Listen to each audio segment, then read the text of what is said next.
রাত পোহালেই উত্তর দিনাজপুর জেলার সবচাইতে বিগ বাজেটের পুজো করণদিঘি ব্লক সার্বজনীন দুর্গোৎসবের শুভ উদ্বোধন হবে।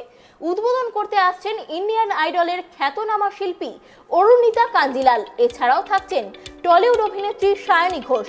উত্তর দিনাজপুর জেলার সদর শহর রায়গঞ্জ থেকে প্রায় 30 কিলোমিটার দূরে টুঙ্গিদিঘিতে দুর্গাপুজো অনুষ্ঠিত হয়। এই পুজোর শেষ মুহূর্তের প্রস্তুতি ঘিরে জোর তৎপরতা। 2013 সালে তৃণমূল কংগ্রেস নেতা গৌতম পাল উত্তর দিনাজপুর জেলার করণদিঘি ব্লকের টুঙ্গিদিঘিতে এই দুর্গাপুজো শুরু করেছিলেন। এবারের পুজো প্যান্ডেল দুবাইয়ের বুর্জ খলিফার আদলে করা হয়েছে। প্রতিমা 40 ফিট লম্বা, 30 ফিট চওড়া, সোনালী রঙের ডাকের সাজ, আলোকসজ্জা চন্দননগরের। এক কথায় বিগ বাজেটের পুজো বলতে যা বোঝায়, করণদিঘি ব্লক সার্বজনীন দুর্গোৎসব পুজো কমিটি সেই পথেই হেঁটেছে।